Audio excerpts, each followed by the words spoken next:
నమస్కారం. హనుమాన్ జయంతి ప్రత్యేక కార్యక్రమానికి స్వాగతం. హనుమాన్ జయంతి నుంచి మనం నేర్చుకోవాల్సింది ఏంటి, ఆదర్శంగా తీసుకోవాల్సిన అంశాలు ఏంటి వంటి ప్రశ్నలకు సమాధానాలు తెలియజేయడానికి మనతో పాటు ఉన్నారు ప్రముఖ ఆధ్యాత్మికవేత్త శ్రీనివాసులు అనంత రామశర్మ గారు. వారితో మాట్లాడి మరిన్ని విషయాలు తెలుసుకుందాం. నమస్కారం గురువు గారు. నమస్కారం. హనుమాన్ జయంతి రాబోతుంది. హనుమాన్ జయంతి నుంచి మనం తెలుసుకోవాల్సింది ఏంటి, ఆ రోజు ఎలాంటి పూజా విధానాలు ఉంటే బాగుంటుంది?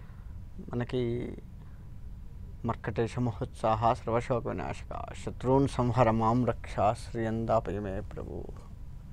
హనుమంతుడు అన్ని రకాల ఆదర్శప్రాయం. హనుమంతుడి నుంచి మనం నేర్చుకోవాల్సింది కొంచెం కాదు, చాలా ఉంటుంది. ముఖ్యంగా మన పిల్లలకి, ఇప్పుడున్న పిల్లలకు కనుక హనుమంతుడి వీరత్వం కానీ హనుమంతుడి గుణగణాలు కానీ నేర్పినట్లయితే వాళ్ళ ఎదుగుదల చాలా చాలా బాగుంటుంది. ఎవరితో ఎట్లా మెలగాలి అనేది హనుమంతుడిని చూసి నేర్చుకోవచ్చు. మనకి రామాయణంలో 2 భాగాలు ఉన్నాయి. రామాయణం పూర్వ భాగం, ఉత్తర భాగం అని తీసుకున్న తర్వాత రామాయణంలో అంతర్గతంగా సుందరాకాండ ఉంది. ఈ సుందరాకాండ మొత్తం కూడా హనుమంతుడికి సంబంధించి మాత్రమే ఉంది. అంటే రాముల వారు అరణ్యంకి వచ్చిన తర్వాత హనుమంతుడు పరిచయం కావటం దగ్గర నుంచి లెక్క వేసుకుంటే మళ్ళీ అశోకవనంలో సీతను చూడటము, ఇటువంటి ఘట్టాలన్నీ కూడా హనుమంతుడితో ముడిపడి ఉన్నాయి. హనుమంతుడు పుట్టింది అంతా కూడా సుందరాకాండ చాలా చక్కగా వివరించింది. ఆయన చిన్నప్పుడు చేసిన అల్లరి కానీ, తర్వాత పెద్ద అయితేనే కొద్దీ అతడి వినయం కానీ, అన్నీ ప్రతిదీ వివరించుకుంటూ వచ్చింది హనుమంతుడిని. అలాంటి విజయాలు కానీ, హనుమంతుడితో ఉన్నటువంటి సీతారాములతో హనుమంతుడు ఉన్న విషయాలు కానీ, సీతతో ఉన్న విషయాలు కానీ, ఇలా ప్రతిదీ లెక్క వేసుకుంటే హనుమంతుడి దగ్గర మనం నేర్చుకోవాల్సింది చాలా ఉంది. ఏంటయ్యా అది మనం పిల్లలకు నేర్పాల్సింది ఏంటి అంటే, హనుమంతుడు సీతను వెతుక్కుంటూ వెళ్ళారు, లంకలోకి వెళ్ళారు. లంకలోకి వెళ్ళగానే హనుమంతుడు ఏ ఆడవాళ్ళని చంపలేదు, ఎటువంటి దూషణ కూడా చేయలేదు. హనుమంతుడు లంకని కనపడ్డది. లంకని కనపడంగానే ఆమెను చూసి ఆమెతో సంభాషిస్తూ ఆమె చేసే చేష్టలకి, అంటే తన రాక్షసి కదా, ఎక్కువగా ఇతనితో హేళన చేస్తూ మాట్లాడుతుంటే కోపాన్ని తట్టుకోలేక చెయ్యి ఎత్తాడు. ఆ చెయ్యి ఎత్తిన ఆ గాలికే ఆమె భయపడి మరణించింది. కానీ ఎక్కడా కూడా ఆమెని చెయ్యి ఎత్తి కొట్టడం కానీ, చేయటం కానీ, లేదంటే చంపటం కానీ, ఏదైనా ఆయుధాలతో కొట్టడం కానీ ఎట్లాంటివి చేయలేదు ఆయన. ఈ విధంగా ఆమెను దాటుకొని లోపలికి వెళ్ళాడు. లోపలికి వెళ్ళిన తర్వాత ఆయన మొత్తం కూడా ప్రతిదీ క్షణం కూడా అన్వేషిస్తూ అన్ని ప్రతిదీ ఏ మూల ఏముంది తీక్షణంగా అన్వేషిస్తూ ఆయన ఆ లంకాపట్టణం మొత్తం తిరుగుతూ చివరికి అశోకవనానికి వెళ్ళాడు. అశోకవనానికి వెళ్ళి అక్కడ సీతమ్మ వారిని చూశాడు. సీతమ్మ వారిని చూసి ఆమెతో మాట్లాడాలి. మరి ఎట్లా మాట్లాడాలి, ఆమె నన్ను ఏమనుకుంటుందో ఏమో, ఇక్కడ నేను కూడా రాక్షసుని అనుకుంటుందో ఏమో అని చెప్పేసి నెమ్మదిగా రామతారక మంత్రాన్ని చదవడము, శ్రీరామ్ అని రాముణ్ణి పదే తలుచుకోవడము, అది ఆ యొక్క సీతకు వినపడేలాగా తలుచుకోవడము చేశాడు. చేసిన తర్వాత ఆ రాముడి మాట ఎప్పుడైతే వచ్చిందో, ఆ రామనామ స్మరణ ఎప్పుడైతే విన్నదో సీతమ్మవారు, అప్పుడు తన యొక్క శోకాన్ని ఉపసంహరించుకుంటుంది. శోకాన్ని ఉపసంహరించుకొని స్వామివారి వచ్చారో ఏమో, స్వామి దూత వచ్చారా ఏంటి అని చెప్పేసి చుట్టూ చూస్తే ఎక్కడా కనపడరు. చెట్టు మీద ఉంటారు, అమ్మవారు ఉన్న చెట్టు పైన ఉండి అంతా గమనిస్తూ అక్కడ కూర్చున్నారు. తర్వాత భూమి మీదకి రావడము, సీతను చూడటము, చెట్టు నుంచి కింద దిగి సీతను చూడటము, సీతను చూడగానే ఆయన నమస్కారం చేయడం ప్రారంభించే లోపే సీత భయపడ్డది. ఎందుకు అంటే రావణాసురుడే ఇట్లా మాయలు చేసి నన్ను ఇంకా ఏమర పెడుతున్నాడో ఏమో అని చెప్పేసి భయంతో ఉన్నప్పుడు ఆయన వినయంగా సీతమ్మ వారి దగ్గరికి వెళ్ళి నమస్కారం చేసుకుని, అమ్మా నేను ఇలా వచ్చాను అన్నా కానీ ఆమె నమ్మలేదు. అప్పుడు రాముడి యొక్క అంగుళీకం తీసుకొని అమ్మవారికి స్వామివారి గుర్తుగా ఇచ్చారు అని చెప్పి ఇస్తే అది ముద్రిక చూసి అప్పుడు ఆమె నా దూతే, ఇంకా నాకు భయం లేదు అని నిమ్మలం పడ్డది. తన శోకాన్ని పూర్తిగా ఉపసంహరించుకుంది. అంటే అప్పటి వరకు రాముడు లేడు అని చెప్పి శోకిస్తూ ఉన్నది కదా, ఆ శోకాన్ని ఉపసంహరించుకొని సీతమ్మవారితో మాట్లాడి ఆ అమ్మవారు స్వామివారు మాట్లాడుకుని చేసి ఇదంతా కూడా ఆ లంకలో తను చేశారు. తను లంకా దహనం చేయడము, చాలా వరకు రావణాసుడితో మాట్లాడడము, అక్కడ ఉన్న వీరులను మొత్తం కూడా చాలా వరకు భయపెట్టి చేయడం, ఇదంతా హనుమంతుడు చేశాడు. చేసిన తర్వాత మళ్ళీ తిరిగి రాముడి దగ్గరకు వస్తూ ఉన్న సమయంలో ముందుగా తన స్నేహితుల దగ్గరకు దిగాడు. లంక నుంచి వచ్చి తన స్నేహితుల దగ్గరికి వచ్చాడు. రాగానే ఇదంతా రామేశ్వరం దగ్గర జరిగింది. రామేశ్వరంలో తన స్నేహితుల దగ్గరికి రాగానే స్నేహితులతో మాట్లాడిన విధానం ఏంటయ్యా అంటే, నేను లంకకి వెళ్ళాను, ఇట్లా సంహరించాను అని తన వీరత్వం, అక్కడ చేసిన తన అల్లరి కానీ తన వీరత్వం కానీ మొత్తం చెప్పేశాడు. కానీ సీతతో సంభాషించిన విషయాన్ని చెప్పలేదు. సీత దొరికింది, సీత అయితే క్షేమంగా ఉంది అంతవరకు అక్కడ చెప్పి సీతతో సంభాషించింది ఏదీ కూడా చెప్పలేదు. చెప్పకుండా తన వీరత్వాన్ని స్నేహితుల దగ్గర చెప్పాడు. చెప్పి వాళ్ళ దగ్గర నుంచి రాముడి దగ్గరికి వెళ్ళి అమ్మవారు ఇచ్చిన గుర్తుని రాముడికి చూపించి, అమ్మవారు క్షేమంగా ఉంది, చక్కగా మీరు ఒక్క లేని లోటుతోటి ఆమె బాధపడుతూ ఉంది అని చెప్పేసి అమ్మవారి యొక్క యోగక్షేమాలు మొత్తం కూడా అక్కడ చెప్పాడే కానీ తన వీరత్వాన్ని రాముడి దగ్గర చెప్పలే. మళ్ళీ ఇక్కడ చూడ అంటే ఎవరితో ఎట్లా మాట్లాడాలి, రాముడి దగ్గర ఏం చెప్పాలి, సీతమ్మ విషయమే చెప్పాలి.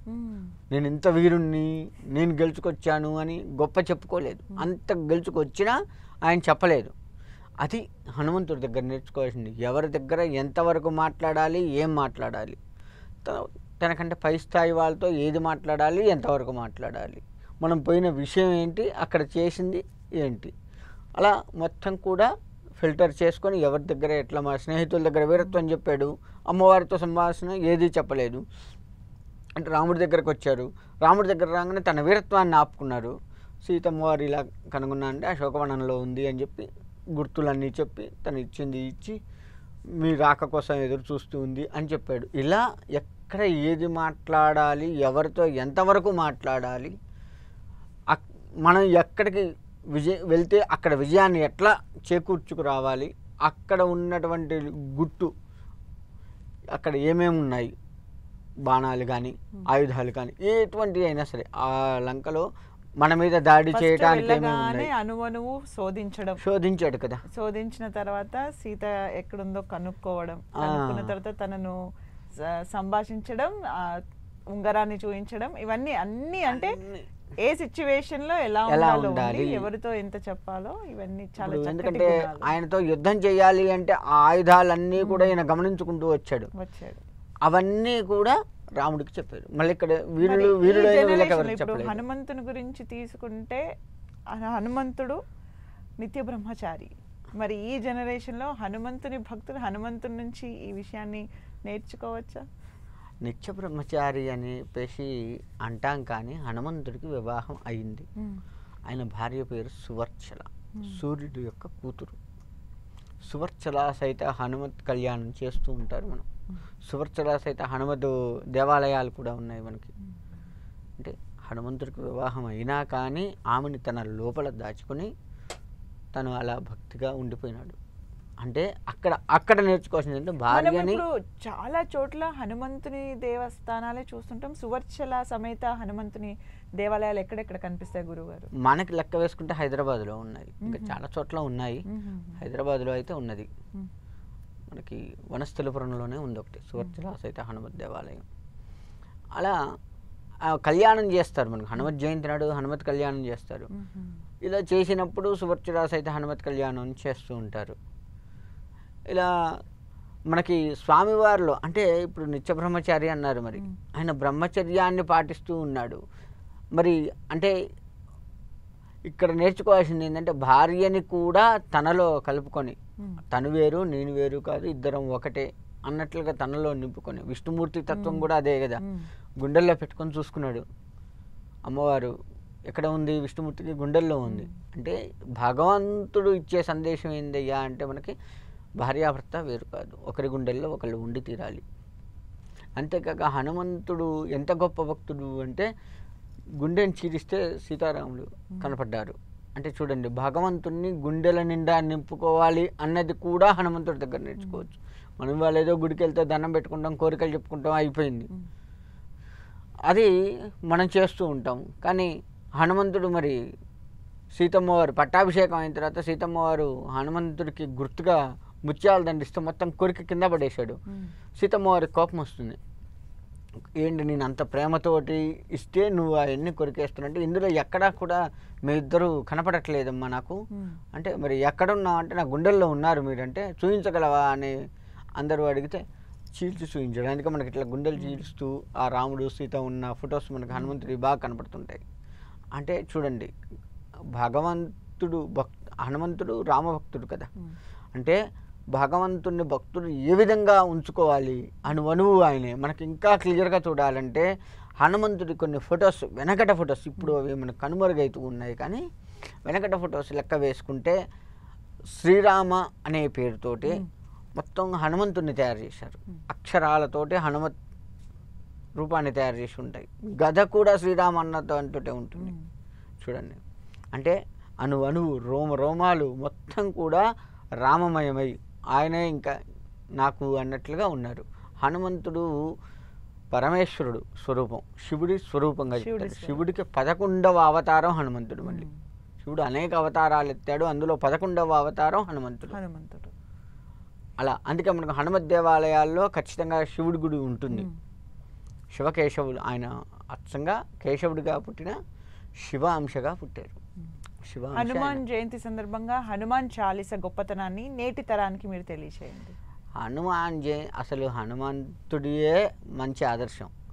హనుమాన్ చాలీసా పఠించినంత మాత్రాన ఏమవుతుందయ్యా, హనుమంతుడి నామము పఠిస్తే ఎంత ఫలితమో హనుమత్ చాలీసా పఠిస్తే కూడా అంతే ఫలితం. అణువణువు హనుమంతుడి యొక్క గొప్పతనం అందులో కనపడుతూ ఉంటుంది. హనుమంతుడు ఏం చేశాడు ఏంటి, చాలీసా మొత్తం కూడా ఇంచుమించుగా అదే కనపడుతుంది. హనుమత్ చాలీసా కనుక ఎవరైతే పఠిస్తారో వారికి హనుమత్ అనుగ్రహం ఖచ్చితంగా ఉంటుంది. అంతేకాక మనము దేవాలయాలకి, హనుమత్ దేవాలయానికి వెళ్తే హనుమ అనుకునే బదులు శ్రీరామ అని అనుకుంటే హనుమంతుడు తొందరగా ప్రసన్నం అవుతాడు. ఇంకా ఇలా హనుమాన్ మాల ధారణ గురించి తెలియదు. హనుమాన్ మాల అంటే ఈ దీక్షలు ఎందుకు చేస్తాము అసలు మనం అంటే, ఒక దీక్షగా భగవంతుణ్ణి కొలిస్తే, ఉత్తప్పుడు మనం ఏం చేస్తాం, చెప్పులు వేసుకుంటాము, 10 చోట్లకు తిరుగుతూ ఉంటాము. అలా కాకుండా ఒక దీక్షగా ఇంకా ఆయనే మనకి, అది తప్ప ఇంకొక లోకం లేదు అన్నట్లుగా త్రికాల దీపారాధన, స్వామివారికి నివేదించింది మాత్రమే భోజనం చేయడము. ఏ ఆహారం తీసుకున్నా, పండ్లు తీసుకున్నా, మనం భోజనం చేసినా, రాత్రిపూట టిఫిన్ చేసినా భగవంతుడికి నివేదించింది మాత్రమే తీసుకోవడం. అంటే అణువణువు భగవంతుడే ఉన్నాడు అని చెప్పడానికి దీక్ష. ఒక రకంగా చెప్పాలంటే ఉత్తప్పుడు మనం అలా ఉండం, ఇష్టమైనట్టు తిరుగుతాం కదా, బఫే సిస్టమ్ తింటాం. దీక్షలో ఉన్నవాడు ఆ పెళ్ళికి హాజరవుతాడు, కనపడతాడు, జీవన విధానాన్ని మార్చుకొని మొత్తం మారిపోతుంది. కటిక నేల మీద పడుకోవడం, ఇట్లా ఏంటి అంటే ఒక పద్ధతి. దీక్షలు ఏ దీక్షైనా, హనుమత్ దీక్ష, నారసింహ దీక్ష, ఏ దీక్షలైనా ఒక పద్ధతిని చూపిస్తుంటాయి. అయ్యప్ప దీక్ష ఇప్పుడు ఎక్కువగా కనపడుతుంది మనకి, ఒక పద్ధతిని చూపిస్తూ ఉంటాయి. ఆ పద్ధతిని ఫాలో అవుతూ భగవంతుని కనుక కొలిచినట్లయితే తప్పకుండా మనకు వరం ఇస్తాడు. అంతేకాకుండా ఈ 40 రోజుల పాటు నువ్వు హనుమంతుడిని దీక్షగా కొలుస్తూ ఉంటే తర్వాత కూడా నీకు అదే అలవాటయ్యి ఆ హనుమత్ నామస్మరణలో మునిగి తేలుతూ, భగవత్ నామస్మరణలో మునిగి తేలుతూ నీ జీవితాన్ని తరింప చేసుకోవడం కోసమే దీక్ష. మనం ఏం చేస్తున్నాం, ఈ 40 రోజులు మాత్రమే దీక్ష తీసేసామంటే ఇక మన ఇష్టం. ఇంకా హనుమంతుడిని మర్చిపోతాం. ఏదో మంగళవారం శనివారం వస్తే స్వామి దగ్గర పోతాం, నమస్కారం చేసుకుంటాం, అంతే తప్ప ఇంకేం ఉండదు. ఇంకా హనుమంతుడి గొప్పతనం ఏంటయ్యా అంటే, హనుమంతుడికి మనకి మిగతా దేవుళ్ళు శివుని లెక్క వేస్తే ఒక్క సోమవారమే, వినాయకుడిని లెక్కేస్తే బుధవారమే, ఇలా ఏ దేవుడిని లెక్కేసినా ఒక్కొక్క వారం ఉంటుంది. హనుమంతుడికి 2 వారాలు చేస్తాం, మంగళవారము శనివారం 2 చేస్తాం. శనివారం ఆయన పుట్టిన వారం, ఆయన పుట్టింది శనివారం నాడు. మంగళవారం వచ్చేసి ఆయనకి ఇష్టమైన వారం. అందుకని ఆ 2 వారాలు హనుమంతుడి గుడికి వెళ్ళటం చేయటం చేస్తూ ఉంటాం. అలా స్వామివారిని అర్చిస్తూ ఉంటే ఇంకా సత్వర ఫలితం లభిస్తూ ఉంటుంది. హనుమంతుడికి సింధూరం అంటే బాగా ఇష్టం. సింధూరం లేపనం చేసుకొని ఈ హనుమత్ జయంతి నాడు ఎవరైతే, హనుమత్ జయంతి నాడే కాదు ఎప్పుడైనా సరే హనుమంతుడికి సింధూరం పూసి తమలపాకు మాల వేసి చక్కగా ఆయనకు అప్పాలంటే బాగా ఇష్టం, అప్పాల నివేదన చేసి ఆయనకు 41 ప్రదక్షిణ చేసి ఇలా చేస్తూ ఉంటే ఆయనకు చాలా ప్రీతి చెందుతూ ఉంటాడు. హనుమత్ అనుగ్రహం త్వరగా వస్తూ ఉంటుంది. గురువు గారు, భార్యాభర్తల మధ్య విభేదాలు ఉన్నప్పుడు సుందరకాండ పఠనం చేయాలి అని చెప్తూ ఉంటారు. ఎందుకు? ఎందుకు అంటే రామాయణంలో అంతర్భాగం సుందరాకాండ. సుందరాకాండలో సుందరాకాండ వచ్చిన దగ్గర నుంచి ఏమైందయ్యా అంటే ఈ సీతమ్మ వారిని అప్పటికే ఆయన రావణాసుడు తీసుకువెళ్ళడము, అమ్మవారి జాడను వెతుక్కుంటూ రాముల వారు తిరగడము, అదే సమయంలో హనుమంతుడి పరిచయం కావడము, హనుమంతుడికి జరిగిన విషయం అంతా చెప్పడము చేసినప్పుడు హనుమంతుడు నేను ఎట్టి పరిస్థితుల్లో మీకు తోడుగా ఉంటాను అని అభయం ఇచ్చి ఆ సీతమ్మ వారి జాడ కనుక్కొని వారిద్దరిని కలిపేంత వరకు కూడాను హనుమంతుడి యొక్క ప్రయాణం జరుగుతూ ఉంది. హనుమంతుడు దానికోసంగా ఆ రాముడితో తోడుగా ఉండి తిరుగుతూ ఉన్నారు కదా. అంటే ఇక్కడ భార్యాభర్తల్ని కలిపింది ఎవరు? హనుమంతుడు కదా. ఒక మొత్తం కూడా ఒక దేశానికి ఇంకొక దేశానికి వెళ్ళి, ఇప్పుడు మన లెక్క వేసుకుంటే ఇంకొక దేశానికి వెళ్ళి సముద్రాన్ని దాటుకొని అమ్మవారి ఎక్కడుందో తెలియక ఆ దేశంలో మొత్తం కూడా తిరుగుతూ ఆమెను పట్టుకొని ఆమె జాడ తెలుసుకొని ఆ తర్వాత అదే విషయాన్ని రాముడికి చెప్పి ఈ రాముడిని అక్కడికి తీసుకెళ్లే ప్రయత్నం చేసి ఆ యొక్క రావణాసురుడి యొక్క సంహరణ కోసం కూడా ఈయన తోడ్పడి మొత్తం కూడా చేసి చివరికి సీతమ్మ వారిని క్షేమంగా రాముల వారి దగ్గరికి చేర్చారు. కాబట్టి భార్యాభర్తల మధ్య విభేదాలు కలిగినప్పుడు సుందరాకాండ పారాయణం ఎవరైతే చేస్తారో నియమనిష్టలు. సుందరాకాండ పారాయణం చేయటం అంటే ఏదో చేయటం కాదు, మనం పారాయణాలు చేయాలంటే చాలా నియమనిష్టలు అవసరం. అలా పెద్దవారిని అంటే ఎవరైతే అలా సుందరాకాండ పారాయణం చేయాలి అనుకున్నారో వారు హనుమద్ ఉపాసకుల దగ్గర నుంచి గనక ఆశీర్వచనం తీసుకొని వాళ్ళ ద్వారా కనుక సుందరాకాండ పారాయణం చేయించుకుంటే ఇంకా సులభంగా పని జరుగుతూ ఉంటుంది, ఫలితం త్వరగా వస్తూ ఉంటుంది.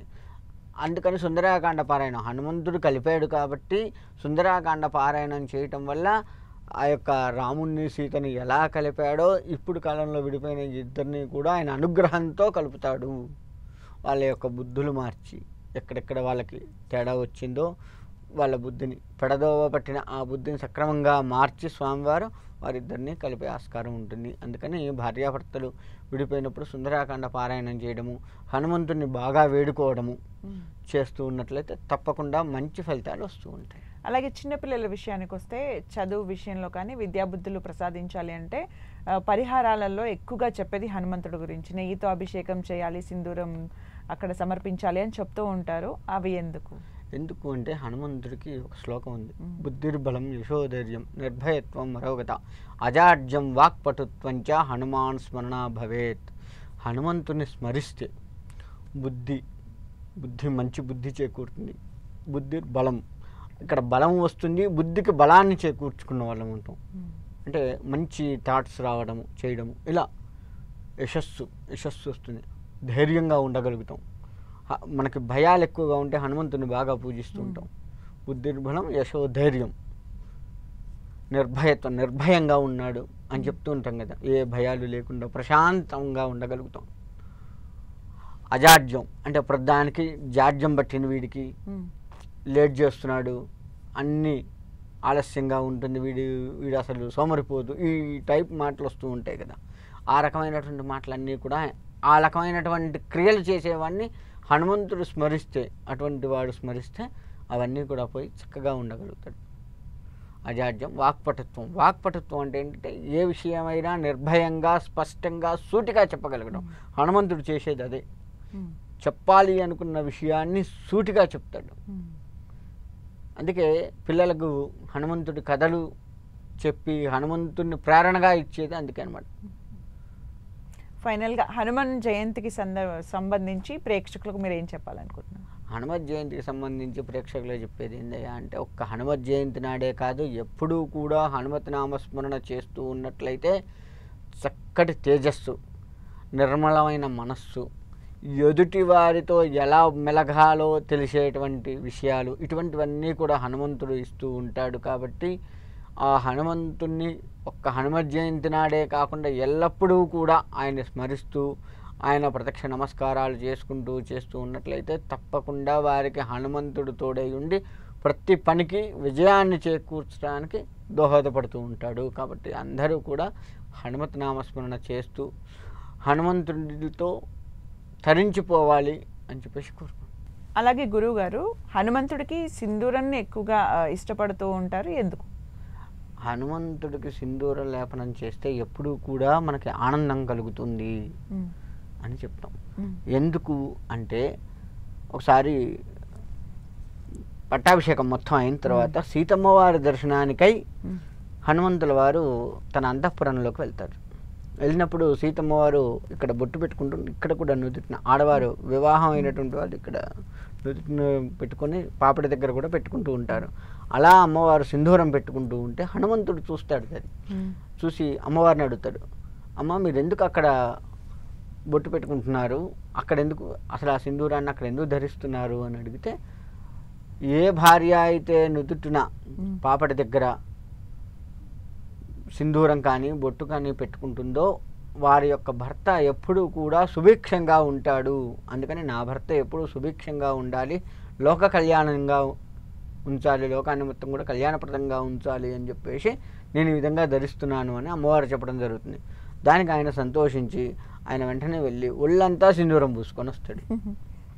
రాగానే ఇప్పుడు మీరు ఎలా నవ్వారో అంతకంటే గట్టిగా అమ్మవారు చాలా ఆనందించి ఆయన వేషధారణ చూడగానే మొత్తం సింధూరం పూసుకొని, అప్పటి వరకు స్వామివారిని చూసిన రూపం వేరు, మొత్తం సింధూరం ధరించిన తర్వాత సింధూరంతో కనపడ్డ రూపం వేరు.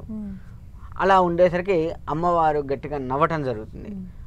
అప్పుడు అది చూసి ఆయన ఇంకా ఆనందపడతాడు. సీతమ్మ వారు ఆనందించింది అంటే హనుమంతుడికి ఇంకా ఆనందం కదా. అప్పటి వరకు ఆమెని మొట్టమొదటి చూసింది శోకంతో చూశారు కదా, ఆనందంతో చూసేసరికి ఆయన ఇంకా తృప్తిపడి అప్పుడు అమ్మవారు స్వామివారు హనుమంతుడును సీతమ్మవారు ఇద్దరూ కూడా అభయం ఇస్తారు. ఎవరైతే నీకు ఈ విధంగా సింధూరంతో అర్చన చేస్తారో, ఎవరైతే నీకు సింధూర లేపన చేస్తారో వారికి ఎప్పుడూ కూడా ఆనందం ఉంటుంది, వారి వెంట వారికి ఎక్కడా కూడా దుఃఖం రాదు అని చెప్పేసి సీతమ్మవారు అభయమిస్తుంది. దానికి హనుమంతుల వారు కూడా అమ్మవారు చెప్పినట్లుగా నాకు ఈ విధంగా అర్చన చేస్తే తప్పకుండా వారికి ఆనందానికి నేను తోడై ఉంటాను అని చెప్పేసి స్వామివారు కూడా అభయమిస్తాడు. కాబట్టి అప్పటి నుంచి మనకి ఈ హనుమంతుడికి సింధూరంతో అర్చన అభిషేకాలు చేయడం ఆనవాయితీగా. అలాగే తమలపాకులతో కూడా అర్చన చేస్తూ ఉంటారు, అది కూడా పరిహారంగా చెప్తూ ఉంటారు. దానికి కారణం ఏంటంటే స్వామివారు ఒరిజినల్ కలర్ ఎట్లా ఉంటుందంటే ఆకుపచ్చ కలర్లో ఉంటారు అసలు హనుమత్ స్వామివారు. అందుకే లంకలోకి వెళ్ళినప్పుడు చెట్లల్లోకి వెళ్తే అందులో కలిసిపోయి ఉంటారు ఆయన. శ్రీలంకలో చెట్లల్లోకి వెళ్ళినప్పుడు అశోకవనంలోకి అటు ఇటు వెళ్ళినప్పుడు ఆ పచ్చదనంలో ఈయన కూడా కలిసిపోయి ఉన్నారు. హనుమంతుడు ఎవరు ఆకులు ఎవరు పోల్చలేనంత ఇదిగా అందులో కలిసిపోయి ఉన్నారు. అలా ఉన్న స్వామివారికి ఆయన కలర్ అది. అయితే ఇక్కడ స్వామివారిని అమ్మవారిని వెతుక్కుంటూ స్వామివారితో పోతూ ఉన్నప్పుడు వాలి సుగ్రీవులు ఉన్నారు కదా, అలా వాళ్ళని సంహరించినప్పుడు సుగ్రీవుడు పట్టాభిషేకం అయిన తర్వాత ఆయన అహంకారంగా కొంత వ్యవహరించి అసలు ఆయన ఇచ్చిన మాట హనుమంతుడికి ఇచ్చినటువంటి మాటని మర్చిపోయి ఆ రాజ్యభోగంలో ఉన్న సమయంలో హనుమంతుడు రాముల వారు వెళ్ళి సుగ్రీవుడికి కనపడగానే హనుమంతుడు తన స్నేహితుడు అయినప్పటికీ కూడాను గట్టిగా మందలించడం జరుగుతుంది. నువ్వు మాట ఇచ్చావు, ధర్మాన్ని తప్పుతున్నావు అని చెప్పేసి మందలించగానే అప్పుడు అతడు జ్ఞానోదయం అయ్యి నేను అహంకారపూరితంగా ఉన్నాను అని చెప్పేసి ఆయన క్షమాపణ వేడుకొని తమలపాకులతో తాంబూలంగా హనుమంతుడికి రాముల వారికి ఇస్తాడు.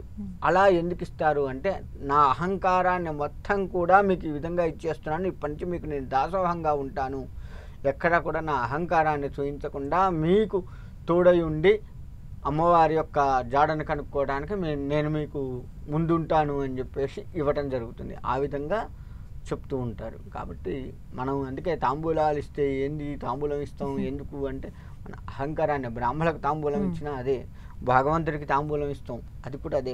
నా అహంకారాన్ని మొత్తం కూడా తాంబూలంగా నీ చేతిలో పెడతాను, ఇప్పటి నుంచి నా అహంకారంగా ఉండను అని చెప్పి చూపించడానికి అర్థంగా చెప్తూ ఉంటారు. అందుకని హనుమంతుడికి తమలపాకులు పెడితే తమలపాకుతో అర్చన చేస్తే అహంకారాన్ని మొత్తం కూడా నీకు వదిలిపెడుతున్నాను స్వామి, ఇప్పటి నుంచి చక్కగా సాత్వికంగా ఉంటాను, నన్ను అనుగ్రహించు అని వేడుకోవడం. అది తెలియక మనం ఆంజనేయ స్వామికి తమలపాకులు ఇస్తాం, బస్తాలు తమలపాకు ఆంజనేయ స్వామి మీద ఇస్తున్నాం, కానీ అసలు ఎందుకు ఇస్తున్నాము అనేది తెలియక ఉంటున్నాం. అహంకారాన్ని అహంకారంగానే ఉంచుకుంటున్నాం, అర్చనలే చేస్తున్నాం. బ్రాహ్మణ దగ్గర కూడా అంతే, బ్రాహ్మడికి తమలపాకుతో తాంబూలం ఇస్తే అహంకారమే ఉంటుంది, ఇస్తున్నానన్న అహంకారం తెస్తారు, కానీ అసలు విషయం ఇది. కాబట్టి తాంబూలం ఇవ్వటంలో అంత అర్థం ఉంటుంది. బ్రాహ్మడికి కానీ భగవంతుడికి కానీ ఇచ్చేది కారణం ఏంటి అంటే ఇదే కారణం, అహంకారపూరితాన్ని మొత్తం కూడా వదిలిపెట్టడం. అందుకని హనుమంతుడికి తమలపాకుతో పూజ చేస్తూ ఉంటారు. ధన్యవాదాలు గురువుగారు. హనుమంతుడి గురించి మరిన్ని విషయాలు చాలా చక్కగా వివరించినందుకు ధన్యవాదాలు. మంచిదమ్మా, నరసింహ. చూశారు కదండి, ఇది వాళ్ళ హనుమాన్ జయంతి ప్రత్యేక కార్యక్రమం. మరో అంశంతో మళ్ళీ కలుద్దాం. Keep watching 10 TV.